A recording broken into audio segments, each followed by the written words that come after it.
Thanks for joining Biobi Health, and I'm going to introduce a series of interviews we did at the inaugural Pickleball Charity Challenge in Richmond in June 2025, where Sean Graham, a BC Lions alumnus, brought professional pickleball players together with the BC Lions, Vancouver Canucks, and Vancouver Whitecaps to raise money for a variety of local charities. I thought this was so cool, and I heard they needed some help with social media, so I thought, Biobi's got a new social media team, why not join a great cause? So there's about a dozen interviews we'll post over the next few months with alumni from the BC Lions, Vancouver Canucks, and Vancouver Whitecaps. My first interview is actually with Crazy Pete, who we've all seen on the Jumbotron at their games. He shares how he became a professional hype man and also has some thoughtful insights on health and wellness. Here he is. Here with Biobi Health, interviewing Crazy Pete. How you?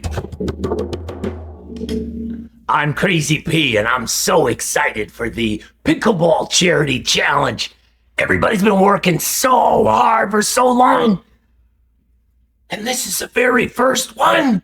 The very first Pickleball Charity Challenge. It's gonna be awesome. I think this is really great. So what we're trying to do is we're trying to get a little bit of a backstory of all the people involved. Yeah. So you've been doing this for quite a while. Yeah. What's your origin story? How did you get involved in all this? 21 years ago, I went and pitched the BC Lions. Now I work for the Canucks. I do UBC, the Olympics, everything. And I've been a professional hype man for 21 years. Wow. Yeah. But at the very beginning, how did you know you had a skill for this and then wanted to do it? I was a comedian and I did improv on stage and I really loved it. I love my family. I love kids, football. I'm into sports. When I was a young man playing football as a linebacker and fullback, I was a hype man when I was 10, 12 years old, and I've been carrying it on. Okay, so it was your natural propensity to be like that. You would hype up the team as a kid, even. Correct. Yeah. Cool. Some of the guys now come to a BC Lions game, and we played football. I've known them for over 40 years. Wow. But I remember when you were hyping us up. I'm like, I know, boys, we're still here. That's cool. And yeah, it's about handing out love. I'm handing out love for a living. That's amazing. That's amazing. That's crazy. People say they would love to find a job that they love doing. Yeah. And you found that. I sure did. This is my calling. The people, it's not just about noise and, hyping everything up. It's about that interaction. Little kids or older people in wheelchairs. It's life and it's human and it's coming together and we're just celebrating it. Yeah. And, it's magical. But after that many years, does it not get boring, but not as exciting as it once was? Nah, I get up every morning this excited. I love it. That's it. That's how I roll, baby. I'll get up and have coffee in the morning this excited.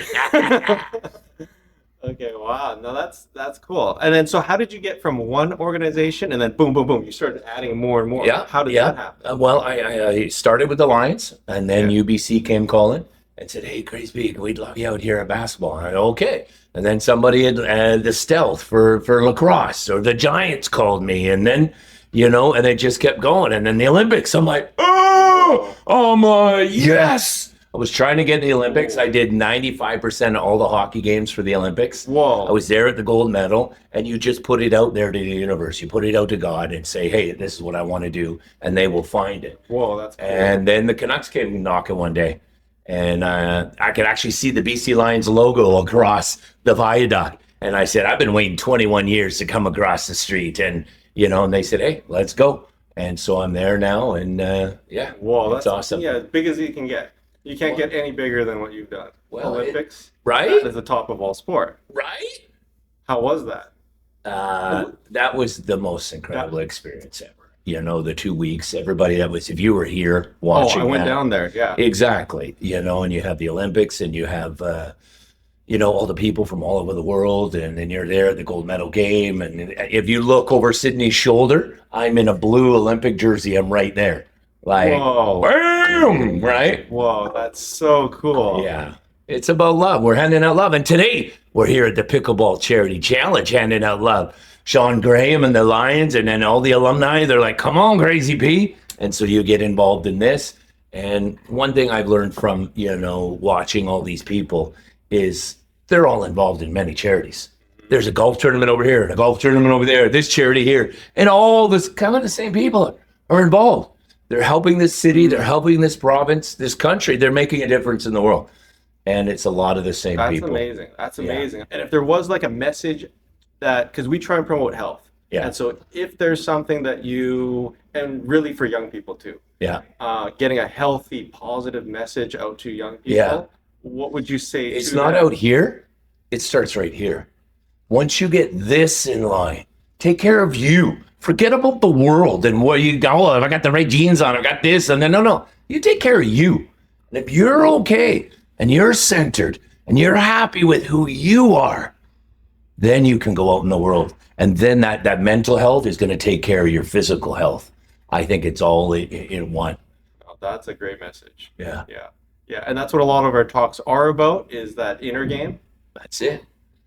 Body, mind, world. You can't affect the world. You can't even control your body, but your mind and your emotions are yours. Once you take care of those, then you can step forward.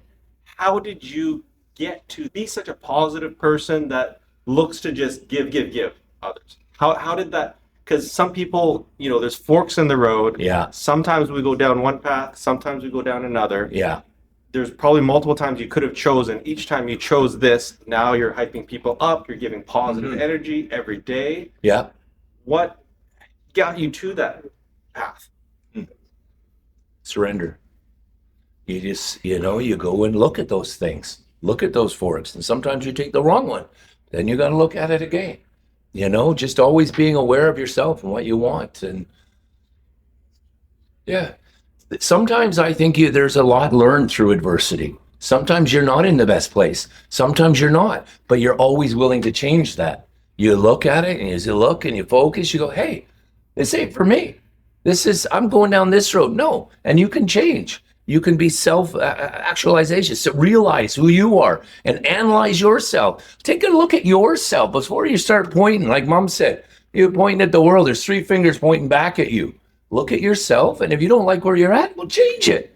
You don't like things, change it. Have that courage. Look at yourself. Analyze yourself.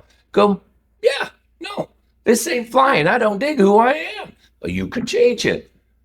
You don't like your health, you get jogging, you get walking, you can do something. You can do that mentally and in your life as well. I think that's such a great message and a great thing to end on. Thanks so much for coming out, supporting everything. Let's go, baby, the charity. The Pickleball Charity Challenge.